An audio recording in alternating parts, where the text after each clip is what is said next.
Bueno, televidentes, y le damos la bienvenida al compañero Edward Jackson. Bienvenido, compañero Jackson. Gracias por estar con nosotros. Impesca, la actividad pesquera en el país, procura también mucho ingreso,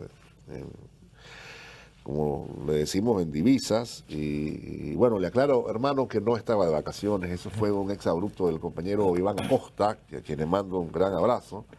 Y entonces cuando estaba Denis le dijo, un saludo Alberto donde esté vacacionando. No, no soy el primero que me dice, ¿y tus vacaciones cómo estuvieron? No, estaba un poco enfermo, ¿verdad, Benoit? No era asunto que estaba de vacaciones. Pero bueno, se les agradece de todas maneras, ¿verdad? Estar pendiente. Gracias por estar con nosotros, Jackson. Y queríamos hablar un poco de la actividad pesquera, cómo estamos, las exportaciones, sé que hay buenos números. Algunos productos se destacan sobre otros. ¿Cuál es el comportamiento hasta ahora, la mitad del año? Yo creo que no está cerrado todavía junio, desde luego, pero sí tiene tal vez los montos hacia mayo. Bienvenido de nuevo. Muchas gracias, Alberto, por la invitación. Y está bien La aclaración. la aclaración. ¿Ya? Espero que ya esté y ya se te mira bastante recuperado, además. Claro. Efectivamente, en la pesca y la acuicultura tenemos buenos números, ¿ya?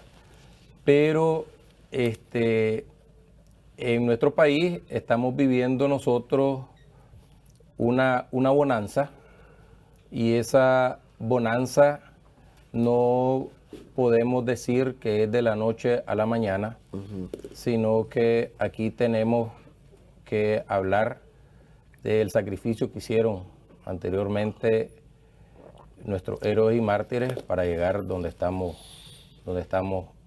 ahora.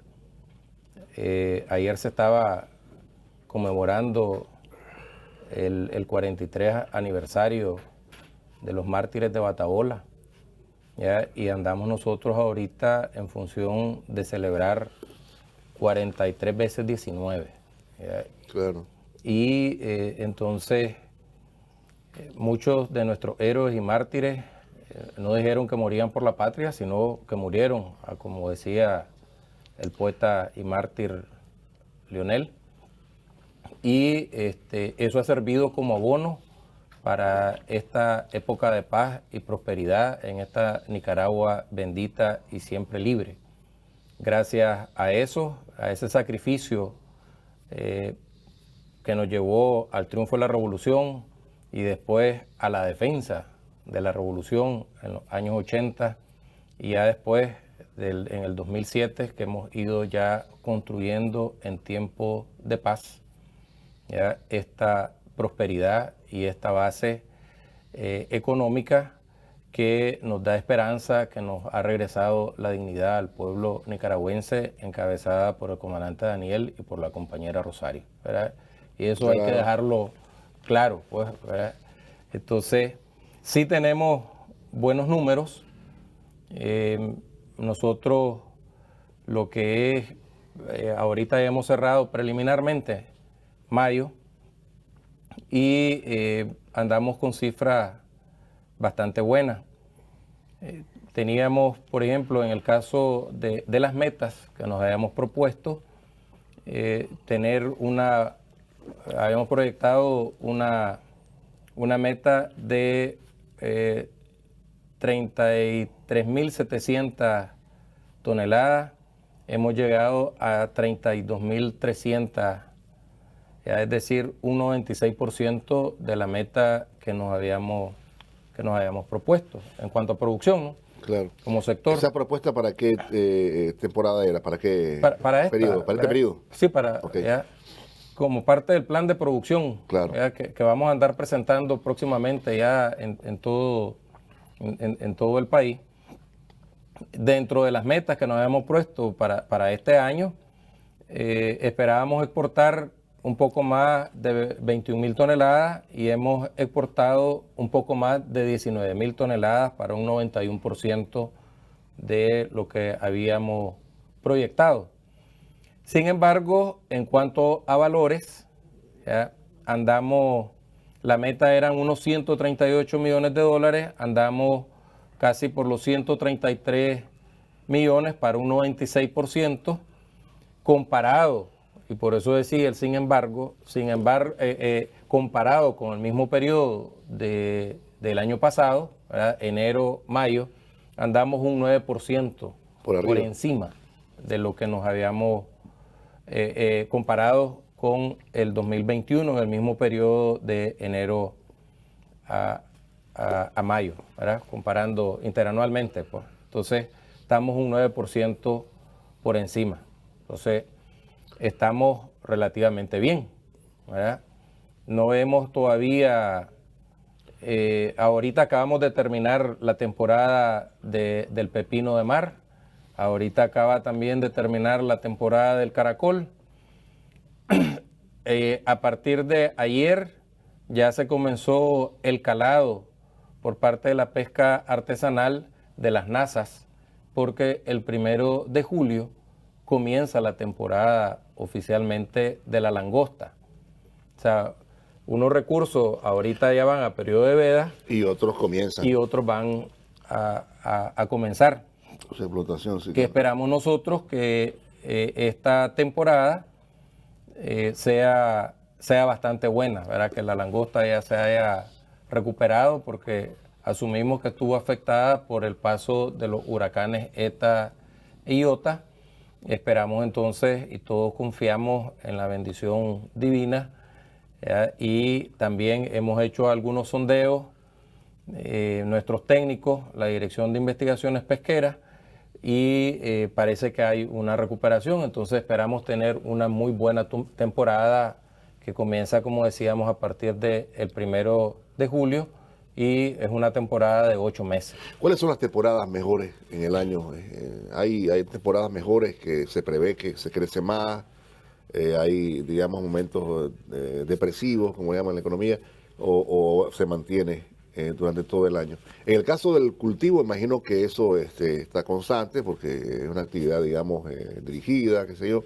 En el caso de la pesca, digamos, hay momentos más altos que otros en cuanto a la captura y comercialización.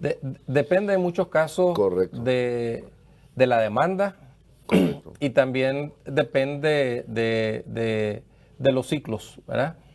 Por ejemplo, en el caso de la escama, que ha tenido un muy buen año. El pescado, que le llaman. El pescado ha tenido un muy buen año. Con esto de la, o sea, antes de la Semana Santa, en el periodo de Cuaresma, hubo una demanda extraordinaria en los mercados, sobre todo en Estados Unidos, y eso hizo que el precio subiera a precios históricos. La libra de pargo anduvo por 180, 190 Córdoba.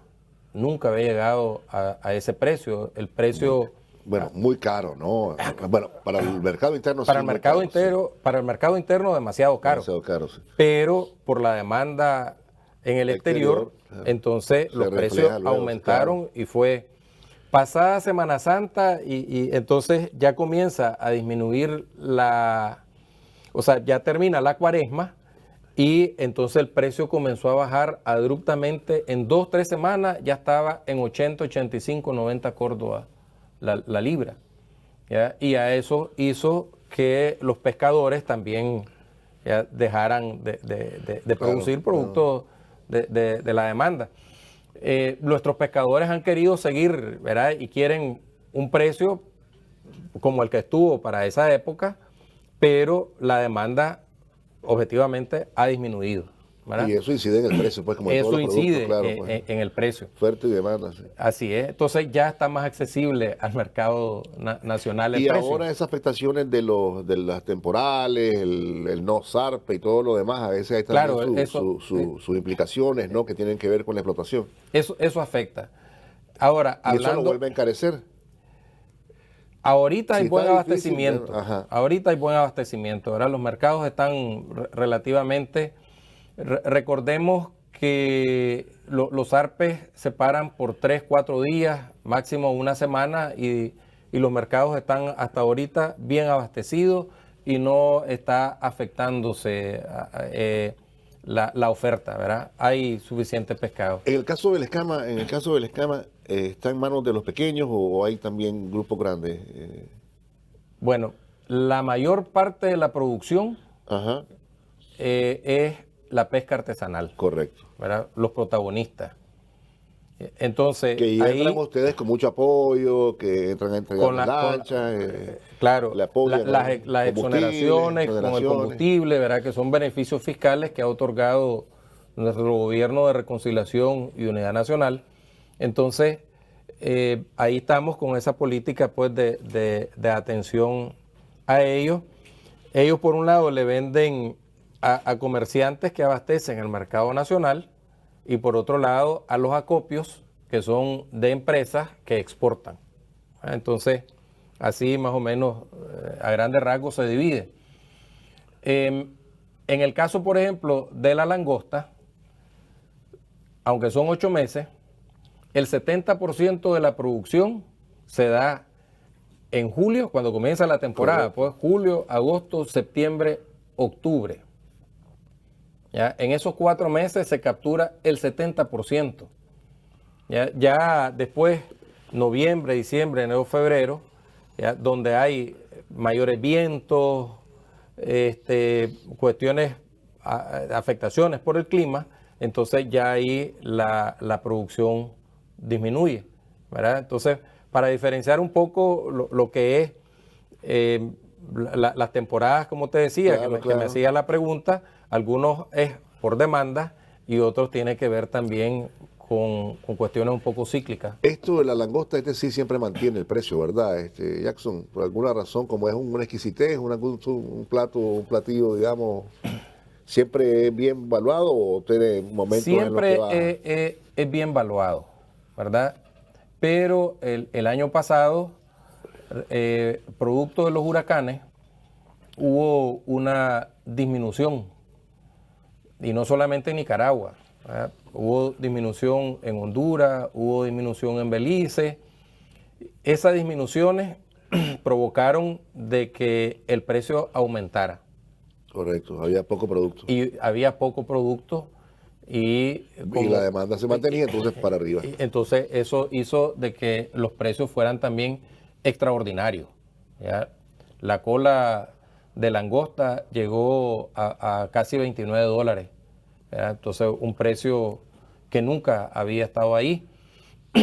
Ahorita, ya para esta temporada, Brasil, que tenía algunos problemas y que ya lo superó y que tenía varios años de no estar en el mercado, ya anunció que comienza también su temporada, al igual que nosotros, y ya eso, solo el anuncio de Brasil hizo que los precios bajaran. Entonces vamos nosotros a monitorear. La gran ventaja que podemos tener hasta cierta manera es que ya en esta temporada nosotros vamos hacia el mercado europeo, que tuvimos ahí que cumplir con algunos requisitos de la Unión Europea en cuanto a la cadena de frío, y las empresas hicieron una gran inversión para poder para mejorar la exigencia del mercado europeo. Ya ellos nos dieron la venia en este año, entonces vamos nosotros este año ya tenemos el mercado de los Estados Unidos, Canadá y también el mercado europeo, y estamos también como Gobierno de Reconciliación y Unidad Nacional trabajando muy fuerte para poder ya meternos al mercado chino, ¿ya? Que en el mercado chino, por ejemplo, la demanda fuerte comienza a partir de noviembre, de cara al nuevo año chino, que por lo general se celebra en enero o febrero, pero ya las empresas comienzan a demandar sobre todo langosta para esa fecha, ya para tener su stock de cara a esa gran demanda. Y la langosta, a diferencia de la escama, o corríjame, está en manos de los grandes, ¿no? ¿O ahí, no? ¿O hay, digamos, un balance? Ahí también hay, bueno, las exportaciones siempre son empresas que tienen que estar debidamente certificadas. Claro. ¿Ya? Que son acopiadoras y todo lo demás. Sí. Y casi el 60% es pesca artesanal. Hombre. ¿Verdad? Okay. Que ellos le suplen a... Más el Caribe, ¿verdad, Jackson? casi todo, el 95% o el 90, arriba del 90% es el Caribe. Es el Caribe. Estamos sacando langosta de aquí del Pacífico y exportando, pero la langosta del Pacífico es mucho más pequeña, ¿ya? Y no tiene una gran demanda como la langosta del Caribe, que es una langosta Hermosa. hermosa. Pues aquí la langosta, además, cuando vos la sacás, es una langosta que se mira como verde. Cuando ya la cocés, está rojita, bonita. Sin embargo, la del Caribe, desde que la sacás, ya está rojita, está anaranjada, pues tiene un color muy lindo y muy atractivo para las exportaciones, además que es más grande. Entonces, más del 90% de la producción y de las exportaciones es del Caribe en el caso de la langosta. Vamos a ir a la pausa y luego hablamos del cultivo del camarón. Hay gran expectativa. Observé que hubo visitas a un centro de acopio. Yo le comentaba al inicio y me decía, ese es solo una. Mira, impresionante ahí la inversión y la generación de empleo. También usted va a dar datos sobre eso. Pero antes de irnos a la pausa, ¿por qué es tan caro el pescado? No le voy a llamar la escama. ¿Por qué es tan caro en este país el pescado? Dios santo. Y es un alimento sano, pues. Yo miro que lo promueven. ¿Eh? Nada más que la promoción está todo extraña. Es saludable el pescado y lo veo frito, ¿verdad? Pero bueno, no importa. El tema es por qué esos precios. Yo estoy claro que el gobierno no se meta a control de precios, aquí hay libre mercado, todo lo demás. Pero me parece que hasta la tilapia, digamos, que se reproduce con bastante facilidad y todo lo demás, siempre va por encima de la carne, inclusive, de la carne de res. De repente se convierte en un lujo el pescado, no es usted el especialista en el comercio, pero bueno, es como que siempre me pregunto eso, ¿eh? No solamente en Nicaragua, ocurre en otros países también que tienen playas en Caribe y de repente dice uno, ¿por qué no? Que, por lo menos los costos de producción son altos. Son altos. Recordad, el combustible, los pescadores artesanales van con motores fuera de borda y esos consumen gasolina y aceite, ¿ya? Mezclado. ¿Ya? Las embarcaciones consumen diésel, ¿ya? Y una embarcación puede estar hasta 12, 15 días afuera o más, ¿ya? Los pescadores se van hoy en la madrugada y regresan en la tarde, o se van en la noche y regresan. Lo más que dilatan en algunos casos son 3 días. En el caso del pepino hay gente que dilata, pescadores artesanales que dilatan hasta 6 días, ¿ya? Pero lo que están gastando es gasolina, ¿ya? Entonces eso hace que las cosas sean un poco, ¿ya? Una de las variables, pues, una de las variables que había que tomar en cuenta. Ahora, un fenómeno, en Chinandega todo es más barato. ¿Por qué, don Jackson? Esa es una cosa que yo me pregunto siempre. No, la compré, esa langosta la compré en Chinandega. Hombre, ¿cuándo la compraste tanto? Pero estás hablando de la langosta del Pacífico. Sí, sí. O sea, no estás hablando de la langosta Estoy hablando del Caribe. de esta Entonces, langosta. ahí encontrás. Y ahí como, no sé por qué, es más barato. Yo digo, ¿qué pasa aquí? ¿Cuál es la variable que incide, no? Habría que ver todos los mariscos, ¿verdad? Y también el pescado y todo. ¿Y qué pasa aquí? También el mercado no es marisco, pero también en la escama. Y digo, hombre, ¿qué pasa aquí? Hasta es más barato. Hasta el camarón. Hasta el camarón, sí, correcto. Más barato. La concha la encontrás regalada. Yo digo, ¿y qué pasa aquí? Sí. Bueno, son fenómenos, no sé, no le estoy haciendo propaganda Chinandega, ¿verdad? Esto no es un venado, como dice. Pero bueno. Recordad que ahí la zona de Chinandega tiene una bendición que se llama el Golfo. El Golfo, correcto. Sí. Y ahí es uno de los lugares más naturales para la reproducción, ya con los mangles que están ahí, en toda esa zona, Padre Ramos y toda esa zona, donde están incluso las camaroneras, toda esa zona ahí de esos mangles, son fuente natural de reproducción y crecimiento de muchas especies, no solamente del camarón, ¿verdad? Sino también de los peces, de los crustáceos, de los moluscos, ¿verdad? Y esa es una bendición y una ventaja que tiene la zona del de Golfo. Chinandega. Y Sí. hay un producto que aquí no sé por qué no lo consumimos y se lo llevan todo a El Salvador. No sé cuál es una de esas, ya sabes, no es la ostión, no es el otro, las ostras, creo, las que tienen una... Y esa y se la lleva mucho El Salvador porque Nicaragua parece que no tiene mucha demanda y es un plato exquisito, pues, pero bueno, son asuntos de hábitos de consumo también, ahí tiene que ver con el aspecto cultural también. Así es. Y en Corinto hay buenas conchas. Vamos a la pausa, ya volvemos.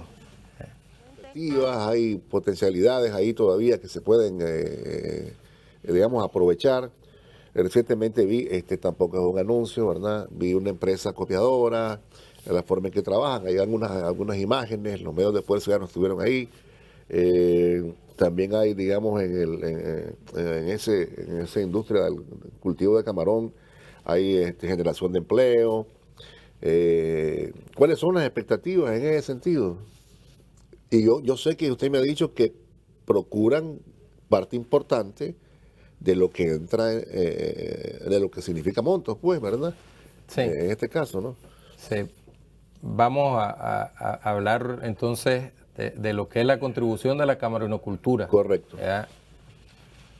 De lo que nosotros llegamos a exportar en volumen y lo que significa en divisas para el país. La actividad de la camaronicultura, si es desde el punto de vista de volumen, el año pasado fue un poco más del 53%, ¿ya? En lo que nosotros exportamos. Correcto. O sea, el año pasado las exportaciones en volumen anduvieron por un poco más de casi 116 millones de libras. De esos, casi 62 millones fue camarón de cultivo. O sea, es un poquito más del 53%. ¿Ya? En volumen. ¿Ya? Estamos hablando de libras. Si eso lo pasamos nosotros a dólares, está hablando entonces que llegamos nosotros el año pasado a exportar un poco más de 326 millones.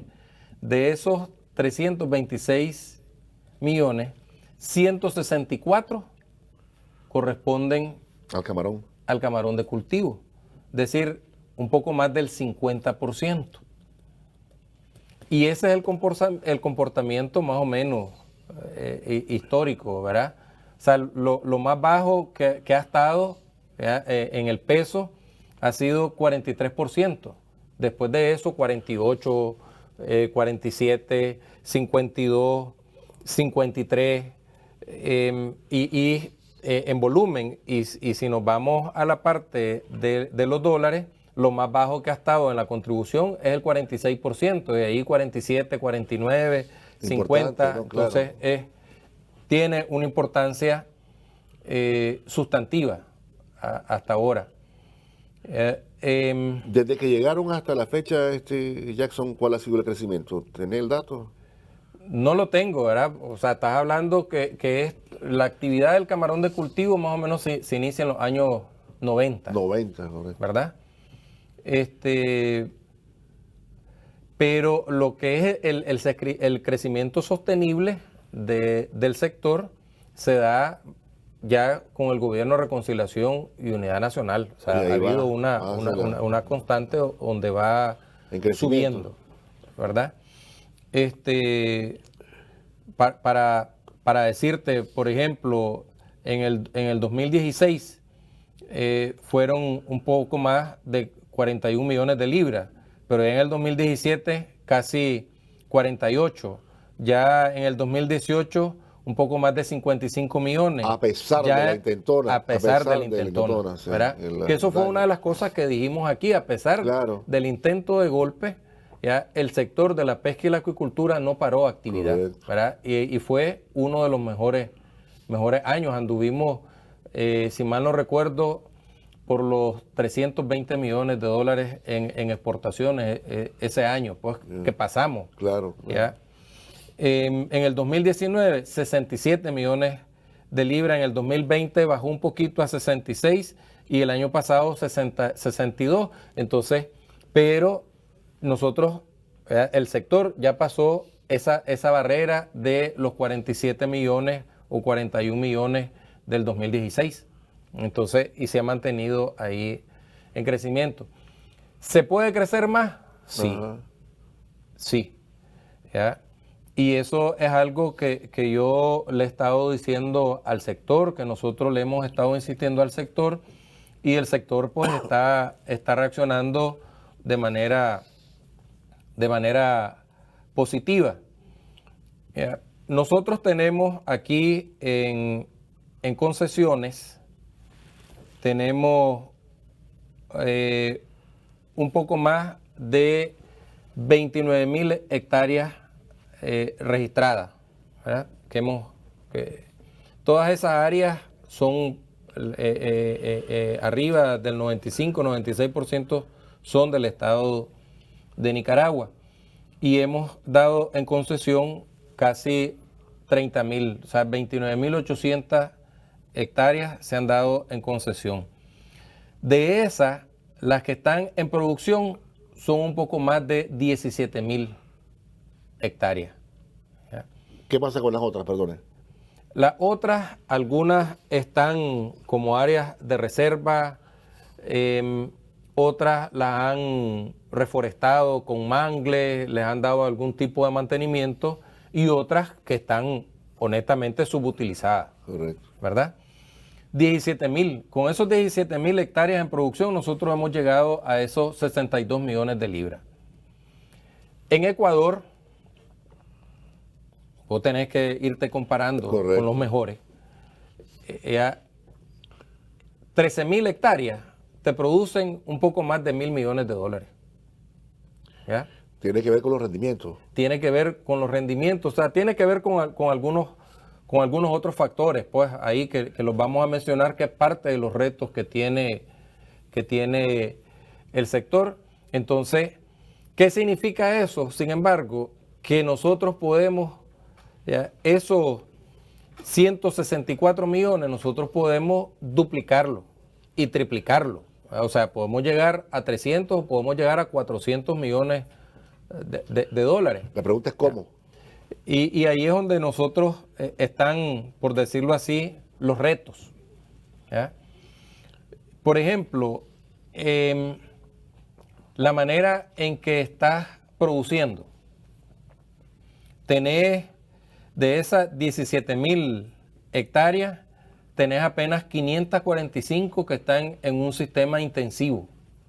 ¿Qué significa un sistema intensivo? Que está teniendo 2.5 o 3, ¿ya? Y en algunos casos hasta 4 ciclos productivos en el año. Correcto. O sea, pasás produciendo todo el año, pero son solamente 545 hectáreas. Los otros están en uno apenas. Los otros están en un sistema, otra parte está en un sistema semi-intensivo.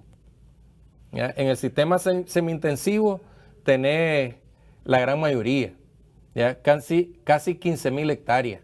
Eso significa, en el mejor de los casos, un ciclo y medio por año, ¿verdad? Un ciclo y medio por año, en algunos casos 2. ¿Ya? Entonces, uno de los retos es pasar nosotros a un sistema más intensivo. ¿Ya? Y una buena parte también está de manera artesanal. ¿Ya? Y hay que buscar también cómo pasar del sistema artesanal, por lo menos, al semi-intensivo. Pero eso tiene que ver también con la demanda. ¿Ya? Y con las capacidades económicas de los productores, le pregunto. Con infraestructura, capacidad económica, ¿verdad? El financiamiento, o sea, no hay financiamiento al sector, y esa es una de las debilidades que Todos se rifan con su propia plata. ¿Ya? Sí, las empresas grandes, esas tienen recursos, de alguna u otra manera consiguen recursos, ¿ya? Pero el mediano y el pequeño está teniendo problemas. ¿Cuántas hectáreas en uno pequeño? ¿Cuántas hectáreas en uno mediano? Mira, en el sistema artesanal, como te decía, tenemos 2,400, casi 2,500 hectáreas, ¿verdad? Entonces ya de mediano a grande es donde está El grueso. el grueso. Pero, pero no hay financiamiento y esa es una de las grandes debilidades que tiene el sector. Otra de las debilidades, o más bien retos, ¿verdad? Yo lo veo como reto, es la necesidad de 1 o 2 laboratorios de larvas. Aquí nosotros tenemos alrededor de 3 laboratorios, ¿ya? Pero su producción no es suficiente. Entonces estamos trayendo, o las empresas están trayendo larvas de Honduras. Entonces otro de los retos es el establecimiento de 1 o 2 laboratorios más para poder abastecer esa demanda insatisfecha que tiene el sector. La introducción de nueva tecnología, esa es parte también de los retos que tiene el sector.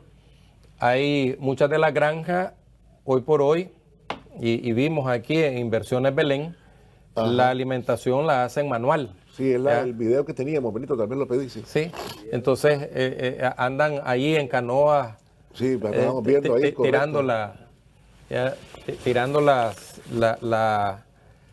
el alimento. ¿Ya?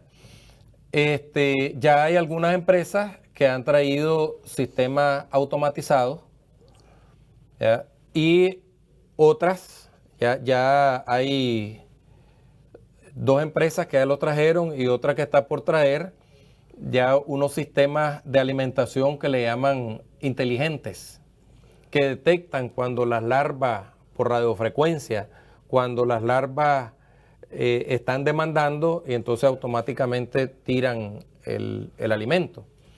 Entonces, ese tipo de tecnologías te va permitiendo una mayor eficiencia y una mayor eficiencia te da también una mayor productividad. Claro.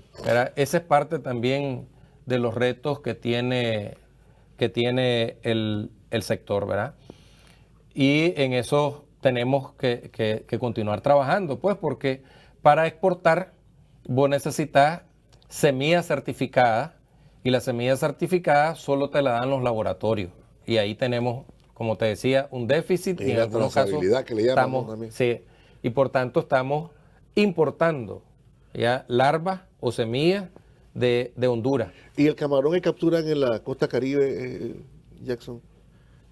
Ese es de poco. Es poco. Pero ese es como más grande, ¿no? Es decir, o me equivoco. Mira, he visto que salen unos animales ahí extraordinarios, ¿no? Y hay empacadoras, todo lo demás. Sí, ese es el camarón costero. Costero. ¿Verdad? Que le decimos que es importante destacar, por ejemplo, que para el mercado chino tiene mejor precio el camarón costero que el camarón de cultivo, claro. ¿verdad? Y te exigen la diferenciación, ¿verdad? Entonces, pero los altos costos de combustible, por ejemplo, se va volviendo cada vez más prohibitivo la captura. Claro. Además, tanto en el Pacífico como en el Caribe, ¿no? La variedad del Caribe es sobre todo el Smithy, ¿ya? Y esto está sobre todo en las 3 millas, y las 3 millas es para la pesca artesanal.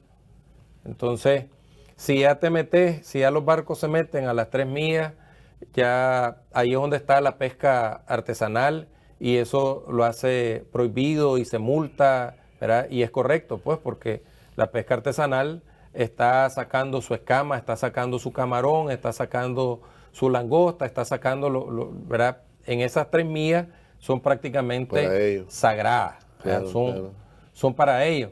Entonces ellos tienen que estar fuera de esas 3 millas sacando y por cambio climático y todo eso, cada vez en el mundo se está volviendo más y más difícil por cambio climático, por el alto costo de los combustibles, todos los problemas de la logística que implica se va volviendo cada vez más cara la pesca extractiva. ¿Ya? Eso es una realidad, ¿verdad? Entonces, sin embargo, otro de los retos que tenemos nosotros es el camarón de cultivo en el Caribe. ¿Ya? Ahí la mayor variedad es el Smithy y tenemos que hacer nosotros pruebas. Pero el banamey,